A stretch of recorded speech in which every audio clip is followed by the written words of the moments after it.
오늘 두 가지 얘기를 하려고 그러는데, 하나는 7시의 비밀을 오랫동안 추적해갖고, 그걸 간단 정리하고, 두 번째는 저는 그것보다 훨씬 더 중요한 최태민 씨의 미스테리를 풀어보려고 하는데, 그리고 최태민 씨 미스테리를 풀어가는 와중에 중간에 김용민이 나와야 되는데 와 있어? 오케이. 좀 기다려. 네 차례 아니야. 좀만 기다려. 일단 7시간 미스테리 잠깐 얘기해 봅시다. 그때 뭔가 했다! 얼굴에. 4월 16일 날 나타나가지고 이 얘기 했잖아요. 조끼 입었는데 어떻게 구출 못하는 거야? 그때 눈빛을 잘 봐라. 다 그렇게 구명조끼를 학생들은 입었다고 하는데 그렇게 발견하기가 힘듭니까 지금요? 갇혀 있기 때문에 구명조끼가 의미가 크게 없는 것 같습니다. 그리고 2, 3일 후에 또 찍은 사진을 보면 이틀 뒤 이틀 네, 진주체육관이죠. 평범공항을 방문했을 때 여기를 봐라 이거 이상하다 라고 이제 근거로 사진 몇 장을 제시하며 하는 주장이 있어요. 주장을 좀 풀어보세요. 취재하는 과정에서 한 2년 전쯤에 보톡스를 맞았을 것이라고 하는 한간의 얘기는 있었는데 상당히 그 최순실 쪽에 측근에 해당되는. 그래서 측근은 누구냐면 그 압구정동에 있는 그 찜질방에 같이 가본 사람 정도 돼야 측근이라고 할 수 있어요. 근데 그 같이 가본 분들 중에서 복수의 사람들, 측근이라고 해도 문제되지 않는 분들한테 매선이라고 하는 그런 시술 방법이 있다는 거 알았어요. 보톡스 사실 저도 한번 맞아봤어요. 어떤 건지. 여기가 뭐 이렇게 넓어서 맞은 게 아니라 그냥말로 실험 삼아. 그런데 그냥 뭐 주사 몇 방 맞으면 끝나는 거예요. 근데 그렇다면 그 7시간의 공백을 설명하는 이유는 안 되겠다. 그런데 2년 전에 알게 됐어요. 그거보다 더 심한 걸 했을 거다. 그러니까 최순실이 즐겨서 받았던 피부 리프팅 시술이 보톡스가 아니라 매선이라는 걸 알게 됐어요. 그러니까 녹는 실인데요. 그거를 100에서 150방 정도 이렇게 넣어주는 거예요. 주사기 끝에다가 넣어서. 그러면 이 실이 녹으면서 콜라겐이 생겨서 부풀어 오르는 것처럼 보인다고 합니다. 그걸 맞았다는 사실을 알게 됐어요. 그거 할 때는 아파요? 많이 아파. 생각을 해봐. 이게 3cm 정도 되는 걸 주사기를 넣는 거예요. 그러면은 안 아프겠어요? 물론 피부 표면 마취를 할 수 있는데 이거는 150개 정도를 아주 숙련된 의사가 하더라도 30분 이상 소요된답니다. 숙련되지 않으면 1시간. 그러면 1시간 동안 계속 3cm짜리 주사기를 여기다 찌르면은 많이 아프지. 그죠? 그래서 보통은 이제 좀 높은 사람들, 뭐 고관 대작이라든가 VIP들을 상대로는 일부러 프로포폴을 놓은데요. 아프다고 계속 불평하니까. 이 사람을 위해서도 그러지만 시술자를 위해서 프로포폴을 놔준답니다. 원래 내시경, 수면 내시경 이런 거 할 때 하는 거죠. 예. 네, 그러면 이제 깨고 나면은 깔끔하니까. 근데 문제는 뭐냐면 여러분들 수면 내시경 해보셨겠지만 프로포폴 금방 깨요. 그죠? 한 30분이면 깨는데 멍하잖아요. 바보 같잖아요. 그래서 의사분들이 운전하지 말고 술 마시지 말고 뭐 쉬라고 그러잖아요.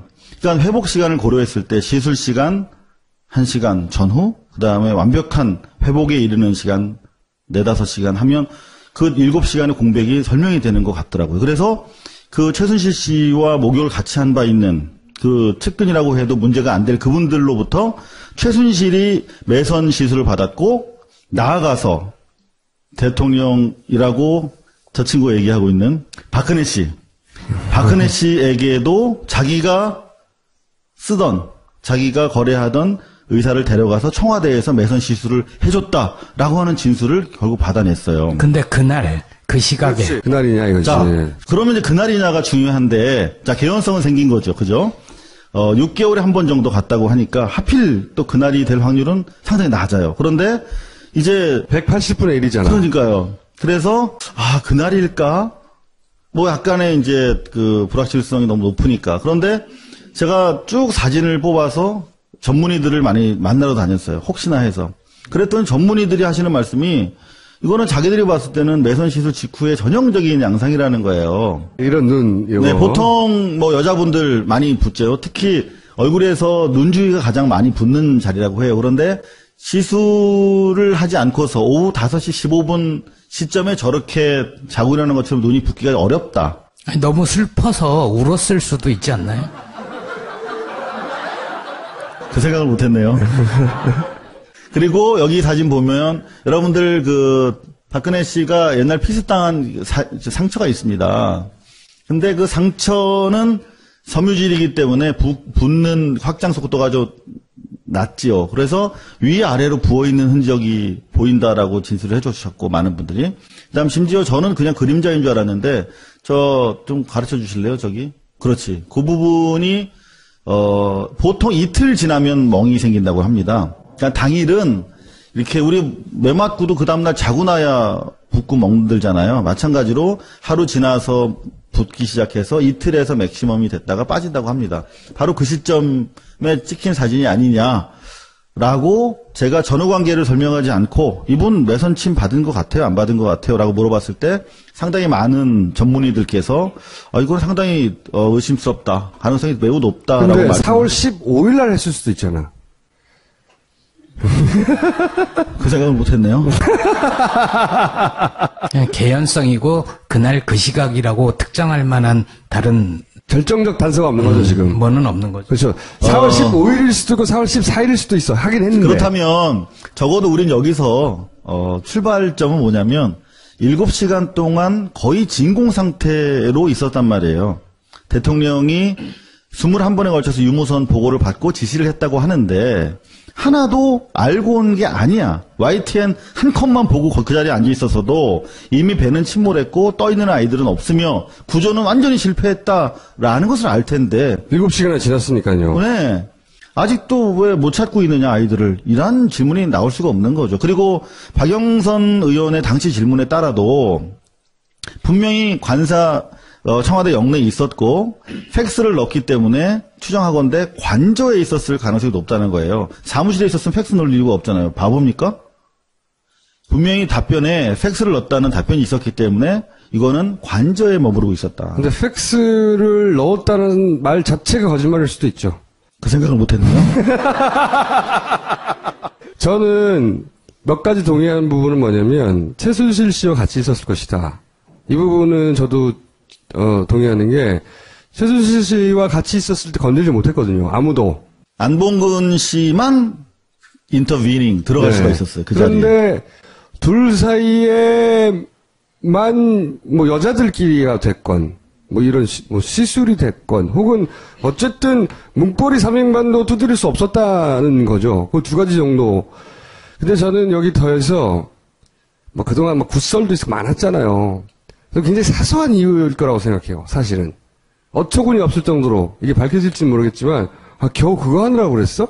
안 그러면 저렇게 과도하게 숨길 필요가 없죠. 예를 들어서 그 어제 JTBC에서 보도했던 성형외과 조그만 성형외과를 자기하고 친하다고 그 소위 데리고 가가지고 경제사들단에 집어넣고 그거 띄우려고 하는데 못 띄운다고 경제수석 막 자르고 그런 다음에 국정원 동원해가지고 그 이 병원 에이전트 코딱지만 해요. 몇 명 일하지도 않는 작은 회사에 그걸 막 세무조사하고 국정원 가서 협박하고 이런 걸 천박하기 그지없는 이 사고의 수준 레벨이라는 게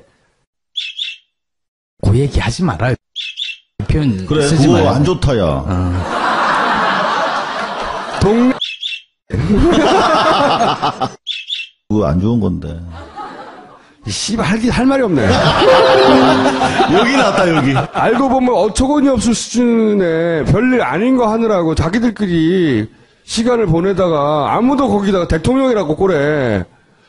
그걸 아무도 개입을 못한 거야. 난 이 정도는 생각하는데 이거로 몰아가는 거는 위험이 좀 있을 수도 있어요. 미용상 할 수 있다고 생각을 해요. 네. 근데 그렇죠, 네. 대통령은 공무원이잖아요. 최고 공무원이고 그 시간은 업무 시간이었잖아요. 근데 그랬다고요? 그날 일정이 없었어, 공식 일정이. 저는 뭐 이런 거 있잖아요. 마사지 하다가 잤어, 둘이 떠들다가. 뭐 이런 수준의 어처구니 없는 거일 수도 있다.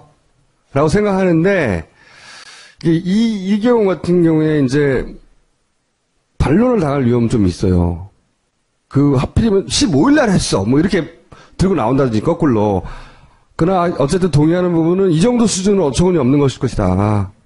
라는데 동의합니다, 저는. 그 어처구니 없는 작은 일들과 큰 일, 그리고 공사와 사사를 구분 못한 정권이 바로 이 정권이거든요. 그래서 저는, 그런 의미에서 어제 여러분들 보셨습니다만은 JTBC의 김모 의사분 같은 경우에 사실은 제가 최순실 씨가 매선 시술을 받은 5명의 의사가 있어요. 그래서 그 5명을 다 확보를 해서 다 만나왔어요, 사실은. 네. 좁혀 나왔는데 그분 중에서 가장 가능성이 높은 분이었어요. 5명 중에 중에. 들어갔던 네, 실제로 들어갔다고 주변에 얘기했다는 정황도 있고. 청와대에 들어갔다고 네.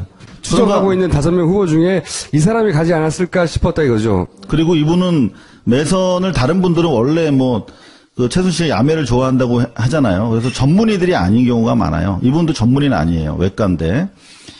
근데 그분들 중에선 제일 정통한 분이야. 그러니까 녹는 실을 가지고 특허도 내고 이게 제대로 하는 분이에요. 그래서 자기도 만족을 했을 거고, 충분히 권할만 하다. 근데 이분이 의료 기록을 JTBC에서 내놓으라고 그러니까. 특히 프로포폴.